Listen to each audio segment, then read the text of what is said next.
to be social distancing, but we are in the studio with Jashun Gaddy. He has an awesome testimony, a wonderful story, and I just thought that it would be nice to get him in the studio so he can just share some of his story. He's a producer here at the studio, and when he told me how God moved in his life, when he said what made him know that it was God, go ahead and tell us a little bit about yourself, where you're from, whatever you'd like for us to know.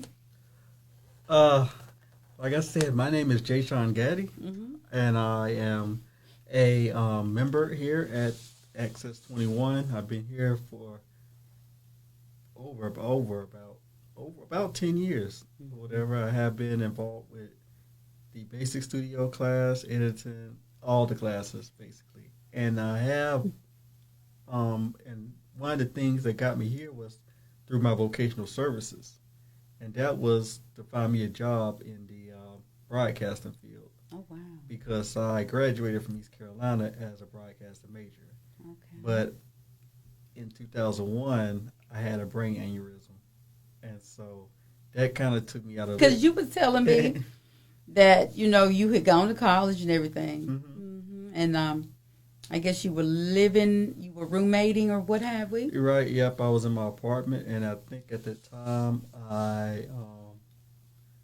started having like a lot of headaches and stuff like that. And the night before I was out, in the club, and then I think one of my people said I was complaining a lot about headaches, and so I left early. And so then that next evening, I was in my kitchen and I passed out. Oh, wow. And then one of my homeboys, he thought I was playing around, but then I wasn't. And so they called 911 and they did the procedures,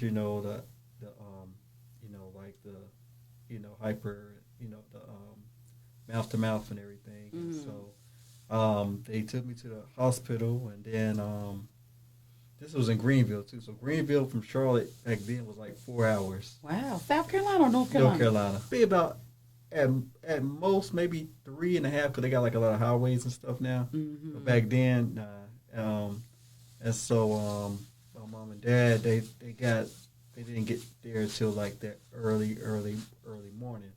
But during the time period, a lot of my friends, the school was notified, and so a lot of my classmates was at the hospital. Oh wow! And stuff too, and I was in a coma for 30 days. Oh wow! I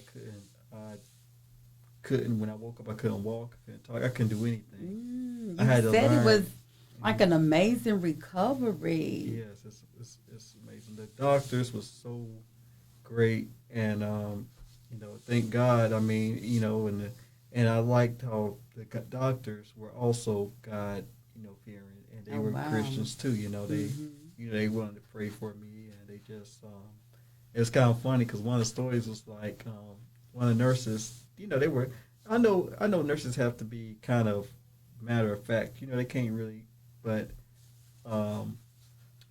she was kind of like, well, he's only, not really, she was pretty pessimistic or whatever. Okay. And the funny thing is, when I finally woke out of a coma, she was the nurse I woke up to. Really? Wow. Yeah. Okay. That's what my mom told me. Okay. And stuff too. So. I just thought it was amazing because you was like, if they hadn't have found you, what made them come in to check on you? Well, the thing is, it's like, I remember, but it is okay. My homeboy was like, like I said, we just got back to my apartment from a meeting.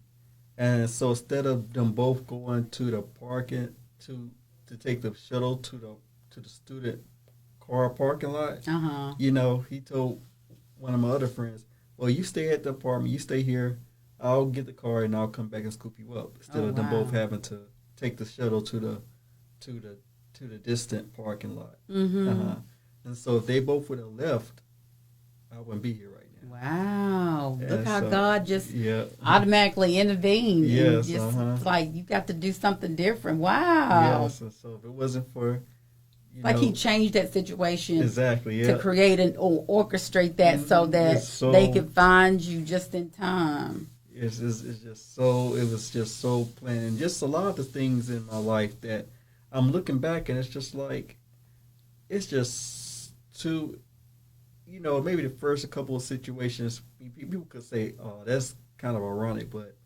after the fifth and sixth, that ain't ironic. That's God. That's all I got from God. Just everything from my process with vocational services. When I went back to school, how when the year I went back to school, actually a lot of my close friends also started grad school. Oh wow! And so they was on campus with me. It's just, and everybody was like in school together. Yeah, and so it's definitely. He sent you. It seems like he sent you like a lot of support. Yeah, definitely. He just had the right people around me and stuff too. And helped you along the way. It's like he's always been there for you. Right. And a lot of times, in most cases, he will be. I mean, that's just part of his word. He says he'll always be there for us. And it's kind of hard to trust God, when you can't see God, but who can deny him? How can you deny him? Right. And, the thing is now I feel like I'm kind of like a peer counselor to other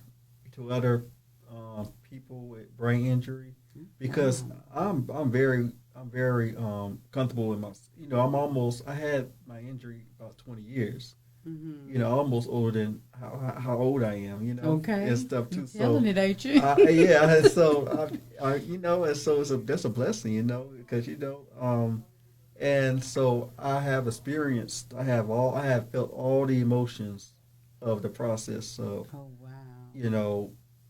feeling, when it comes to feeling part of the group or everything. I mean, everything I experienced, and so it changes your life. Exactly. So to get back to like being yourself again. Right. And the thing is, a lot of people gotta remember this. It's so important thing is, whoever you were before your injury is not who you are now. Oh wow. It's like a reborn. It's like reborn. Like when you reborn. Like when you get saved. Yeah. It's the same thing. And the thing is, people gotta understand that just because you were like this before, it may be different. You probably have totally different outlooks. You may look at things totally different. You may not like the same thing. You may corrupt. I mean, the thing is, but it's kind of hard because some of your friends and peers, not intentionally, may still want to clump you into the jashun back in 2001. Before. Yeah. Pre-injury. Okay. But you're a different person now. And so sometimes people have to learn to adapt and kind of, and if they're real friends, they will understand. They will. Yeah. They'll be right there. They never real friends never leave. You know what I'm saying? They'll take their time. They're patient with you. Right. Exactly. And and it's just it's a process, and like emotionally and mentally. Yeah. I mean, you can talk about it now because you've overcome it. Yes. I mean, you overcame that part. But how was it? Like, you went through depression? Yeah, I went through depression because it's like I went through different phases. Because first phase was unawareness because I didn't know what it was or whatever, and then, this was like within like a couple months after I woke up, I still didn't understand what happened. Oh, wow. I didn't know. I didn't comprehend. I didn't really even understand what an aneurysm was till maybe like a year afterwards, because I never heard about it before. And then it's kind of funny because shortly after I woke up, I was telling people that, people asked me what happened. I was like, I got in a car accident. I thought that was the last thing I remembered when I woke out of the coma. So you didn't even remember the headache. You didn't know anything about that. Everything I said, it was from people. I don't remember my apartment. I don't remember anything about my senior year. This was your senior year in high school? Oh, college. College. Mm-hmm. Wow. I can't remember any of it. I can't remember how my apartment looked. I don't remember. I recall certain things, but if it wasn't brought up to me, or if it wasn't mentioned to me, I wouldn't know anything about that. So because you don't remember it, you don't feel like you've lost anything, do you? It's just like an adjustment you have to get used to, right? Well, I think it's one of those things that if somebody brings it up to you, then it's just like, oh, But if it's like out of sight, out of mind, and so if nobody know about something, then and I don't remember it, then it didn't happen. But if something happened, and then I'm like, oh, really? Oh, okay. And so it's just like, dang, I wish I could remember that. Right. Stuff too. It makes good as to have a good sense of humor. I'm always a goofball, and stuff too. So it's kind of like, fun. Yeah, and stuff like I know I used to be like, okay, my friends, we got a sense of humor. Like, oh, Jay Shaw, you remember you did owe me $25 too. If you got. And I'm like, oh, really? Oh, okay, here you go. Like, oh, no, because you won't remember if you did or not. And he's trying to be funny. Yeah. That's good. You got a sense of humor about it because a lot of people don't know how to move on from something tragic. You know what I mean? Mm-hmm. It is hard. Sometimes it does. It is a process, and it does take you some used to getting to. What did you do to get you through that? Because I know those moments when your friends wasn't there, and you was just like thinking about it sometimes. To me, I don't think it's that bad. When you look at Jay Sean, there's nothing wrong with him. But what were you feeling inside? Like, how did you get through with that? It was like I said, I came a long way. I mean, I was very severe. They only gave me a 10% chance of living. Wow. Yeah. I mean, it was severe. I mean, I was basically in house. I basically lived in the hospital for like 3 months. That was God. Yes. Mm-hmm. Wow. So tell me this. Mm-hmm. How did you get through once you realized and you started going through the fact that now you can't live life the same, you can't be as free? Right. What got you through those periods? You know what I mean? Actually, it's kind of funny going to church and being involved with church. I used to go to church prior to my injury, but I was just like a social church goer. I would go when somebody invited me, but I didn't have no church or whatever.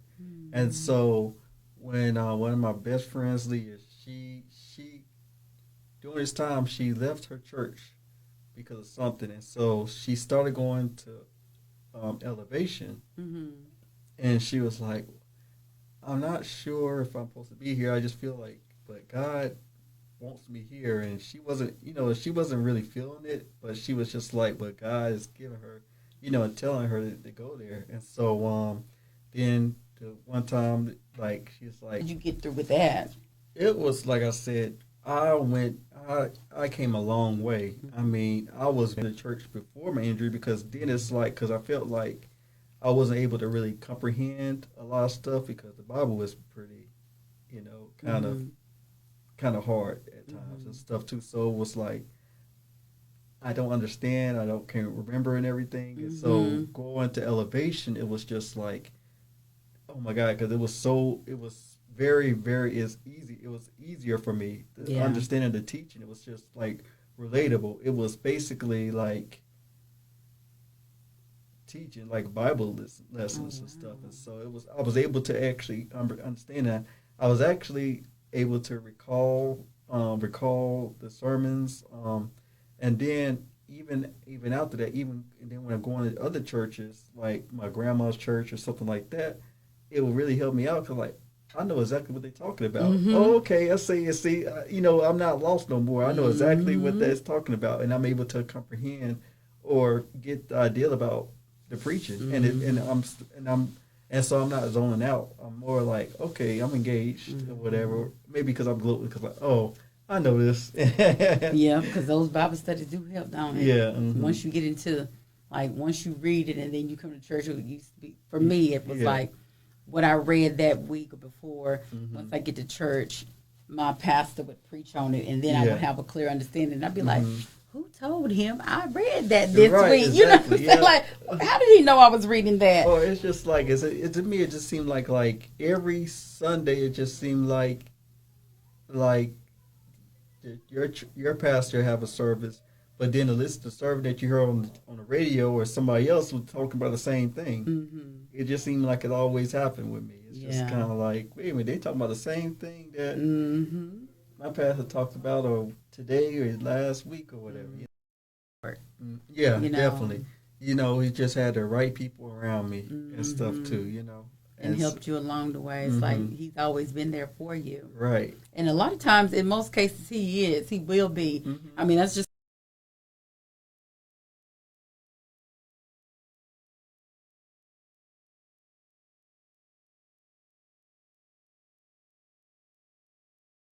I have experienced, right. And the thing is, a lot of people got to remember this. Is so important thing is, whoever you were before your injury is not who you are now. Oh wow! Oh wow! It's like a reborn. It's like reborn. Like when you reborn. Like when you get saved. Yeah. It's the same thing. And the thing is, people got to understand that just because you were like this before, it may be different. You probably have totally different outlooks. You may look at things totally different. You may not like the same thing. You may grow out. I mean, the thing is, but it's kind of hard because some of your friends and peers, not intentionally, may still want to clump you into the jashun back in 2001. Before. Yeah, pre-injury. Okay. But you're a different person now. And so sometimes people have to learn to adapt and kind of, and if they're real friends, they will understand. They will. Yeah. They'll be right there. They never leave. Real friends never leave. You know what I'm saying? They'll take their time. They're patient with you. Right. Exactly. And it's just it's a process. That means your faith should not lie in the hands of man, but in the power of God. Do you have anything that you want to say to anybody? Anything that you want them to know? Any encouraging words? Anything? Period. You know what I mean? Like that you want to share? Anything you want to tell somebody? I would say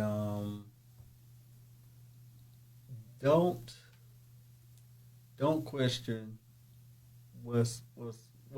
what you're going through in life, because it was for a reason. It was a test, and God won't let it get. He knows he knows what he's doing, and He knows how much you can do, and it's up to you to show him how strong you are, and he will definitely he'll definitely bless you if he sees that you're really working out. And see out like how God had used this disability, my injury, for the blessing of me being, I've been in like 10 different videos. I've been in like police training videos. I've been in radio shows. I've been in newspaper articles. I've been in magazine articles. Wow. I've been a lot of stuff. I mean, God, and so it's just, God, I'm a vessel, Well, that's good. I mean, I'm glad you're able to identify that because you have your own show that you used to do it on TV. But like, are you doing anything in the community, or is this what you're doing now? You're reaching out to people that have gone through the same. Yeah, I used to, before Corona or whatever, it kind of helped a whole setback. But I used to, I used to go there. I used to speak at a lot of conferences or medical conferences and seminars about brain injury awareness and stuff too. So, and I'm glad that they actually thought about me because with my major being a broadcaster major, I was very comfortable with talking about what happened to you and how did it? Educating people. Well, that is good. Educating people. Yeah.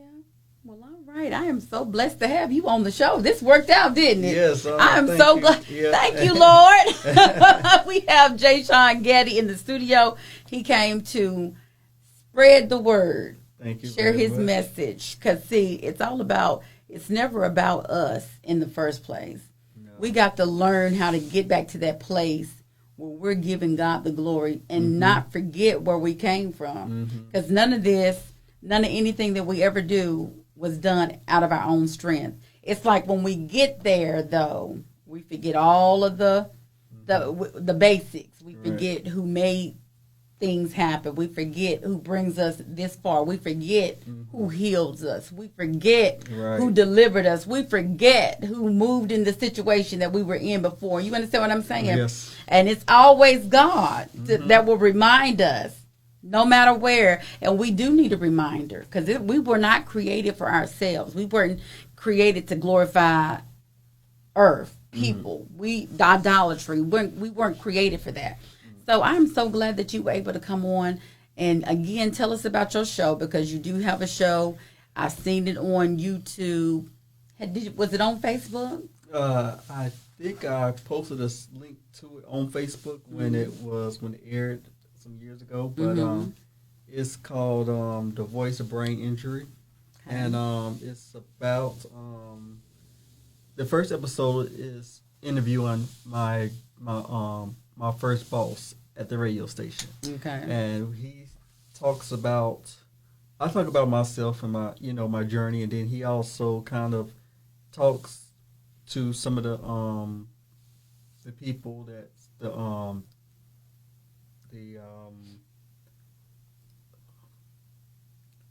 the employers about maybe some of the things that you may want to, that may be helpful to know when dealing with somebody with a brain injury. Oh yeah. Yeah. Wow. And some of the things that we use, or some of the devices and help that he did incorporate with me when it comes to me adapting to work. Oh wow. Well, that's good. And it's called The Voice of Brain Injury. It was on Access 21. Yeah, it's actually on YouTube now. See? Yeah, so I got my a YouTube channel. Okay. And I am trying to produce another episode. It's going to be my first podcast. See, I was going to ask you what else new was you getting ready to do, because you did the series on Access 21 on TV. Yeah, so the next episode is going to be a podcast. And I heard that was successful, so. Yeah, so I'm looking forward to that. Well, that's all right. Well, thank you for coming and sharing my space and telling us about your stuff. All right, thank you. It's always a pleasure. Again, you can catch Jashun. He's on YouTube. You have a website or anything you want to share, or a book or anything? My email is jashun.gaddy. Okay. JASHUNGADDY@gmail.com. All right. And then I could, if you want to, I could, and anybody that emails me, I can send out a lot of my, videos. I have quite a bit of things. Yeah, so you can share that. Well, we will definitely keep that posted. We will definitely post that information at the end of this broadcast. Again, thank you so much for all of your support. Again, stay safe and be blessed. Until next time, and remember, your faith should not lie in the hands of man, but in the power of God.